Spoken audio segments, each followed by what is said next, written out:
mga kabataan. Kung mahuli tayo, hindi tayo sasamahan ng mga politikong sinusuportahan natin. Hindi tayo sasamahan ng mga kaibigan natin sa loob ng kulungan. Kaya mag-isip-isip tayo ng mga kabataan sa bawat gilos natin at ginagawa natin.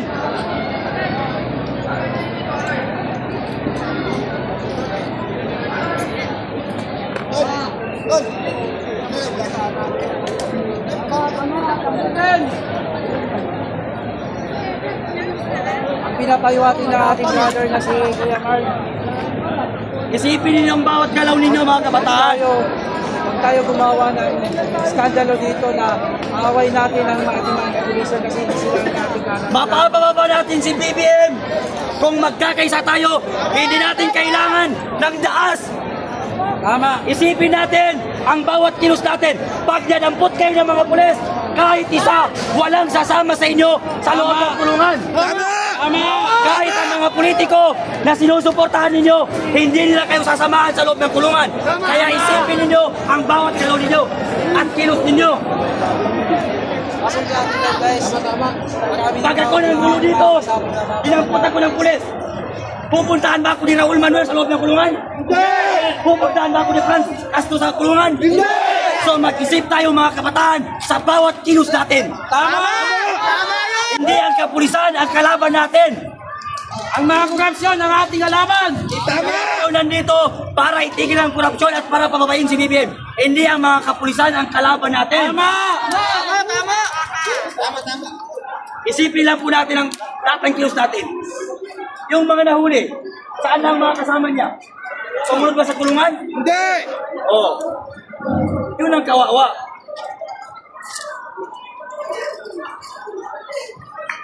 Sa dami natin ngayon, siguradong pati ito BBM, umanda ako na Biblia. Binibit-bit ka na rin niya, sinira eh. Nahuli ka ng pulis dyan. Ano ka na sa walang mga kinagawa? Hindi mo alam kung ano ba. Diba?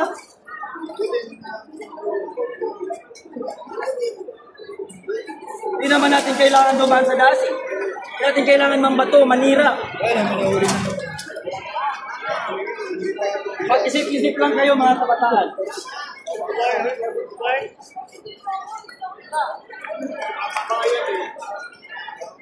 Sinandaan lang, napapapinggap lang yun.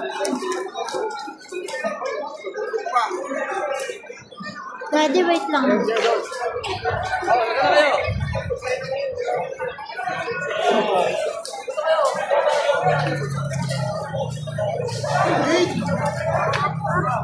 Wow, yung babae doon.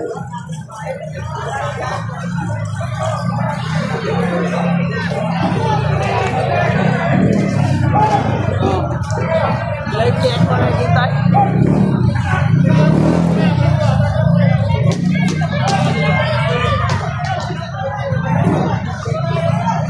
Atas po tayo! Nagpapatay sila! Kunwari nag-abante kayo tapos mag-advance yung magpapatuloy. Alis kayo, magpapatuloy naman sila! Sabi nyo, hindi nyo kasama, pero kasama nyo naman! Hindi! May pinaglanap. Hindi namin kasama yun, sir. Bakit kayo? Hindi nyo pala kasama eh! Dito tayo may nasa meron sa mga bubula eh. Ang daming tao dyan. Katao-tao doon, no? Ayun pala. Ano naman yun, no?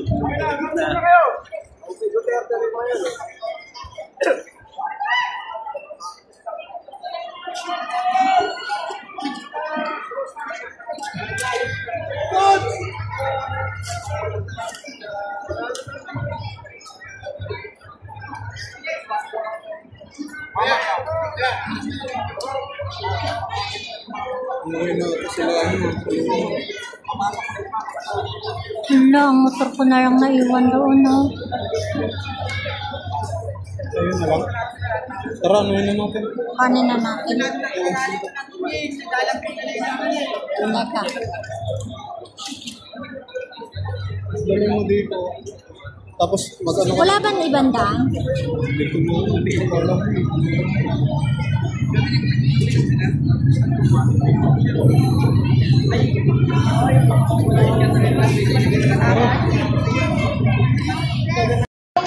Wala po magsasakitan. Ayaw na magsasakitan. Magkakaroon mo na yung ano, di ba? Yung nasasaktan ng mga bata yan, anak mo, kapatid mo, kung gustuin mo pa? Tama! Alam mo rin, dapat ka lang magkaisa. Kapayapaan, pare-parehas tayo Pilipino.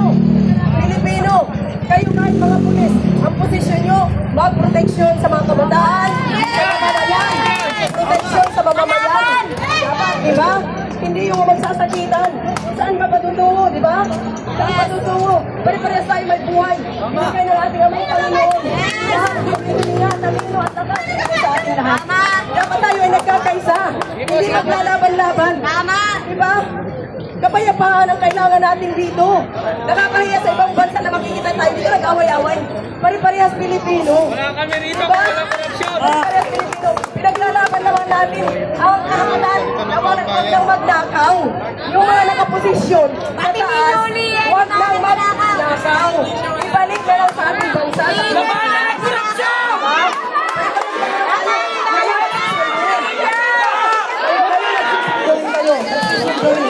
May mga sunduin kayo. Ang sunduin nyo rin magaling rin sa mamamayan.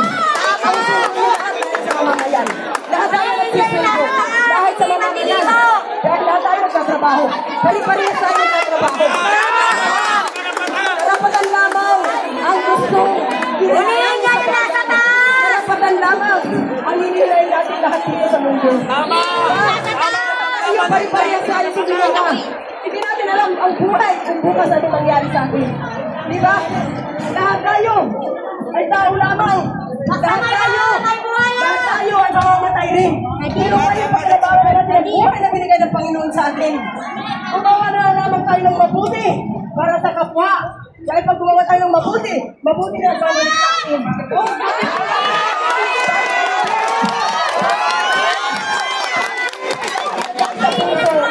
Dahil pag may pag-ibig tayo, hindi tayo malalating ng kapwa. Dahil may pag-ibig tayo. Pagmamahal ang ilagay sa puso. Yun lang naman. Kaya tayo makagawa ng ating amang Panginoon. Dahil tayo ay malapit sa Kanya. Dahil tayo na pagmahal. May pag-ibig sa puso. Yan lamang ang hinihiling ng Ama sa ating kapayapaan. Kasi ang humanity ay may problema. Humanity, tayo na mga tao may problema. Kung bakit nagkakaroon ng disaster, ngayon sa mundo. Dahil sa atin, nagkakaroon ng pag-angkin. Dahil sa kanila,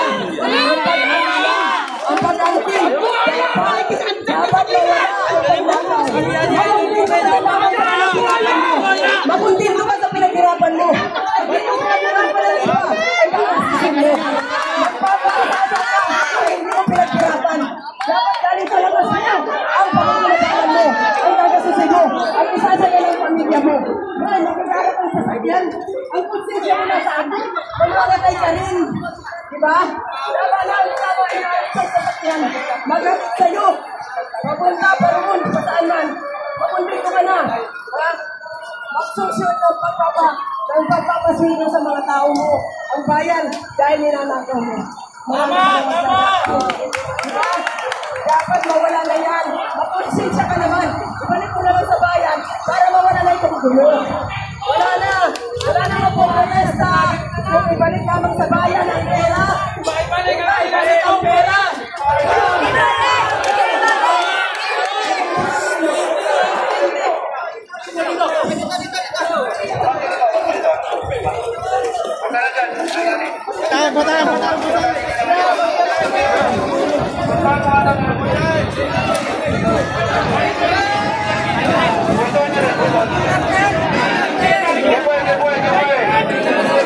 Tahimik na, hayaan niya. Pakialaman niya yung formation dito. Pasok dito na. Pasok.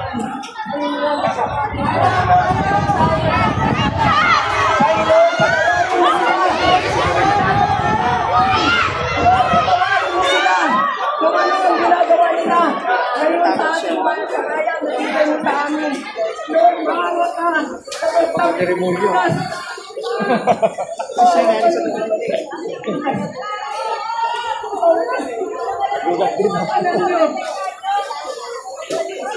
Pati siya nakikinig na. Magkaroon kayo ng pagmamahal sa puso niyo. Ilagay niyo ba, pinipig mga kapatid mo. Kung yung ginawa niyo sa kapatid niyo sa inyo magyari, anong pakiramdam niyo? Anong magyari sa inyo? Huwag niyo sana talaga tayo. Pag sila kayo, ano magyayari sa inyo?